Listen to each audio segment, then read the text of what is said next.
नमस्कार। देश भर में 19 एम्स है और 20वां एम्स जम्मू में बस स्टार्ट होने वाला है। अत्याधुनिक सिस्टम इसमें है जो किसी और में नहीं है, चाहे तो बाकी के एम्स में है या जम्मू कश्मीर में जितने भी मेडिकल कॉलेज हैं या दूसरे सिस्टम हैं, और उनमें से ऐसे ऐसे सब्जेक्ट हैं आपका इलाज करने से पहले। एम्स के सर्वसरा डॉक्टर शक्ति गुप्ता आपको बहुत सी नॉलेज, अलग अलग शख्सियत जो डॉक्टर हैं उनसे आप तक दे रहे हैं कि एम्स में क्या क्या लेटेस्ट टेक्नोलॉजी है, उसी में आपकी शरीर की जो संरचना होती है उसमें क्या कमी आती है, कैसे तो एक विभाग होता है।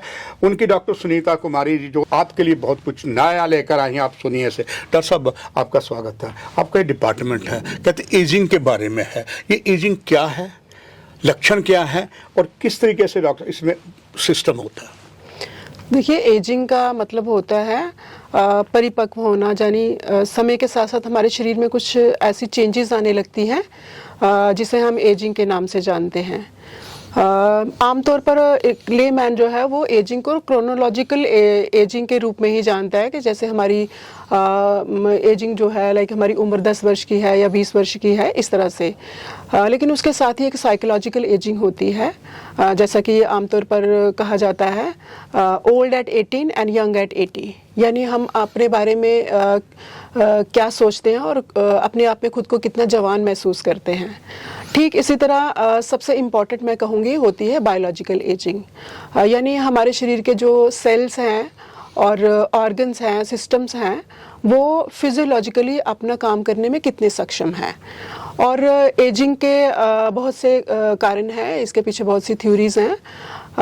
कुछ इम्पॉर्टेंट थ्योरीज हैं जैसे कि टीलोमेयर शॉर्टनिंग थ्योरी है, फ्री रेडिकल डैमेज थ्योरी है, कैलोरी रिस्ट्रिक्शन थ्योरी है और भी कई थ्योरीज हैं।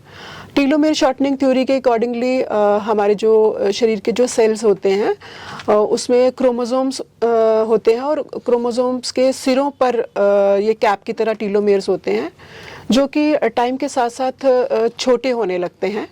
और टीलोमेयर शॉर्टनिंग की वजह से हमारे जो सेल्स हैं वो सेल डिवीजन की पावर को खो देते हैं और धीरे धीरे जो सेल्स जो हैं वो सेल डेथ होने लगती है, जिसको हम साइंटिफिक लैंग्वेज में एपोप्टोसिस कहते हैं।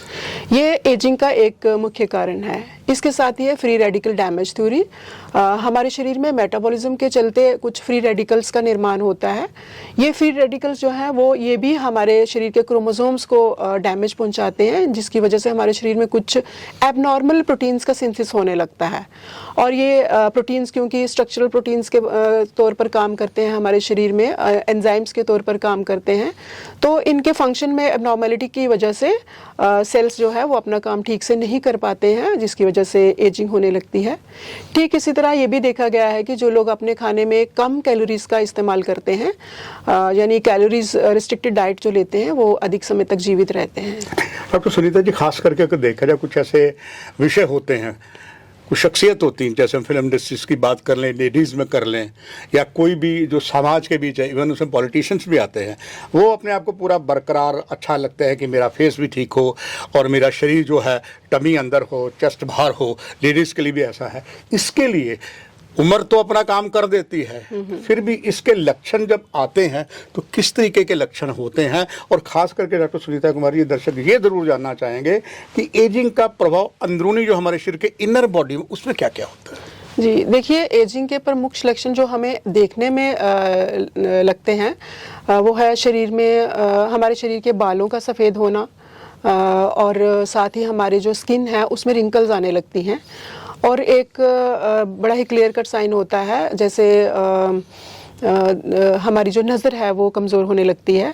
ये पेशेंट को खुद पता चलता है कि उसको जो नज़दीकी वस्तुएं हैं उसको देखने में दिक्कत आने लगती है, जिसे हम प्रेसबायोपिया कहते हैं। और एजिंग का प्रभाव लगभग हमारे शरीर के सभी अंगों पर पड़ता है, अंदरूनी अंगों पर भी पड़ता है। जैसे कि उदाहरण के तौर पर मैं किडनी की बात करूंगी। हमारे शरीर में 2 किडनीज होते हैं और उनमें हर एक किडनी में लगभग 1 मिलियन नेफ्रॉन्स होते हैं, जो कि हमारी किडनी के फिल्टरिंग यूनिट्स होते हैं। नेफ्रॉन डॉक्टर साहब जानना चाहेंगे दर्शक कि नेफ्रॉन होता क्या है? ये हमारी किडनीज में फिल्टरिंग यूनिट्स होते हैं। अच्छा, जो कि हमारे ब्लड को फिल्टर करते हैं और टॉक्सिक सब्सटेंसेस को ये यूरिन के थ्रू बाहर फेंकते हैं। टाइम के साथ साथ इनकी संख्या जो है कम होने लगती है। जैसे और ऐसा देखा गया कि हम हर 10 वर्ष में अपने किडनीज के 10% नेफ्रॉन्स जो है वो खो देते हैं।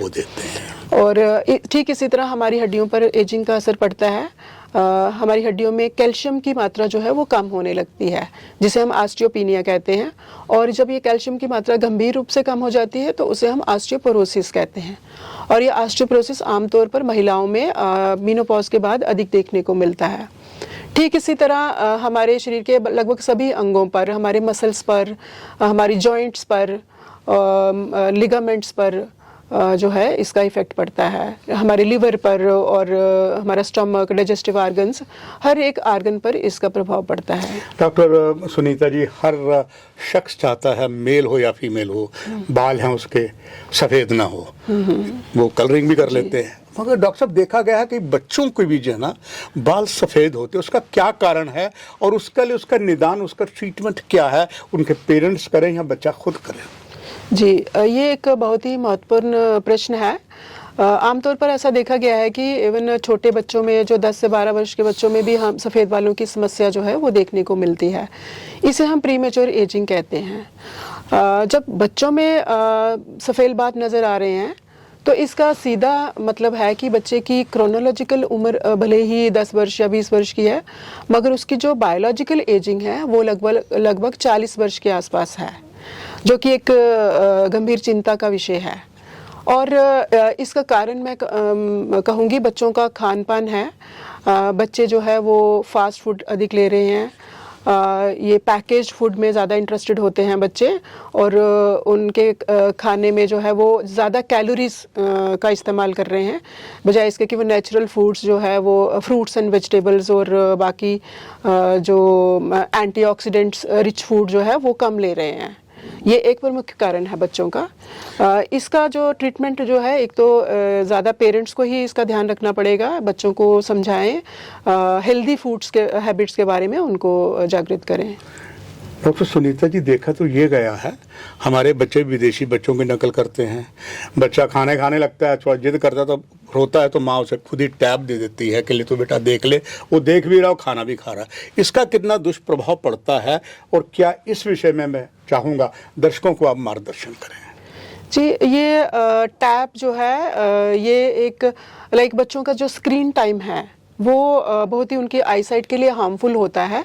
स्क्रीन टाइम को रिस्ट्रिक्टेड रखना है, बच्चों को एक्स्ट्रा ये इलेक्ट्रॉनिक जो गैजेट्स की आदत है वो नहीं डालनी है, और खाते टाइम टैब देखना ये बहुत ही एक गलत चीज़ है। डॉक्टर सुनीता जी, खास करके बच्चों की एक बार फिर मैं बात करना चाहूँगा दर्शकों के लिए कि बच्चों को ये बाल सफ़ेद हो जाते हैं, जो तो हो गया, तो हो गया, नेक्स्ट प्रिकॉशन क्या किया जाए? पेरेंट्स और बच्चे भी इस पर क्या क्या बातों का ख्याल रखें? जी, जो प्रीमेच्योर एजिंग है इसे हम रिवर्स भी कर सकते हैं, और ठीक इसी तरह जो हमारे एजिंग के साइंस एंड सिम्टम्स हैं इनको हम काफ़ी हद तक डिले कर सकते हैं कुछ हेल्दी हैबिट्स को अपनाकर। जैसा कि सबसे पहले मैं एक्सरसाइज की बात करूँगी। फिज़िकल एक्सरसाइज जो है ये हमारे शरीर की कुछ अहम ज़रूरतों में से एक है। ऐसा देखा गया है कि जो फिज़िकल एक्सरसाइज करते हैं उनके जो सेल्स में जो टीलोमेयर्स होते हैं वो जल्दी छोटे नहीं होते हैं, और एक्सरसाइज जो है वो हमारे लाइफ स्पैन को प्रोलॉन्ग करती है, हमारी एजिंग को डिले करती है। ठीक इसी तरह मैं एंटीऑक्सीडेंट रिच फूड्स की बात कहूँगी। हमें साबुत अनाज, फ्रूट्स और वेजिटेबल्स का इस्तेमाल करना चाहिए, और जितना ज़्यादा हो सके वो हमें फास्ट फूड और पैकेज्ड फूड से हमें दूर रहना है। कैलोरीज रिस्ट्रिक्टेड डाइट लेनी है हमें, और सबसे ज़्यादा इम्पॉर्टेंट मैं कहूँगी कि हमें स्मोकिंग और ये अल्कोहल और तंबाकू का सेवन जो है ये बिल्कुल भी नहीं करना है। ये हमारे शरीर में जो फ्री रेडिकल डैमेज है उसकी स्पीड को बढ़ा देते हैं और एजिंग को तेज़ी से करवाते हैं। डॉक्टर सुकुमारी जी, तो अंडरस्टूड हो चुका है, एम्स यहाँ जैसा कोई नहीं, इलाज सारे करते हैं, अत्याधुनिक सिस्टम है, और सारे ही समय देखने वाले दर्शक बड़े भाग्यशाली हैं कि डॉक्टर शक्ति जी की कमान में आप जो नए नए आयाम कर रहे हैं। बस आखिर में ये जानना चाहूँगा कि आपके डिपार्टमेंट में, एम्स में, इस सारे इलाज के लिए अलग सा मुख्य क्या क्या बात है इसमें? जी हमारे जब हम अपने मेन बिल्डिंग में शिफ्ट करते हैं तो हमारी लैब्स में कुछ ऐसे इक्विपमेंट्स होंगे जिस पर हम एजिंग पर बहुत से एक्सपेरिमेंट्स करने वाले हैं और एजिंग को हम किस तरह से डिले कर सकते हैं इसके लिए और भी अधिक जानकारी हम लोगों को देंगे एक्सपेरिमेंट्स के बाद। ये मैन और डॉक्टर साहब ये भी बात तय है कि 3rd ईयर तक स्टूडेंट आपके एमबीबीएस के यहाँ शिक्षा पा रहे हैं, बाकी भी पा रहे हैं। वो जो बच्चे इस समय पूरा डॉक्टर बन जाएंगे 5 साल के बाद, तो they will be unique again as you are and your AIIMS colleagues. दर्शकों, यह है एम्स की खास खासियत। उसकी कड़ी में एक और जो आज इतिहास बना है डॉक्टर सुनीता कुमारी जी ने बनाया है। आगे इस तरीके बहुत महत्वपूर्ण जानकारी आपको देते रहेंगे। इस चैनल से आप बने रहिएगा। डॉक्टर साहब आपका धन्यवाद। दर्शकों आपसे भी इजाजत, नमस्कार।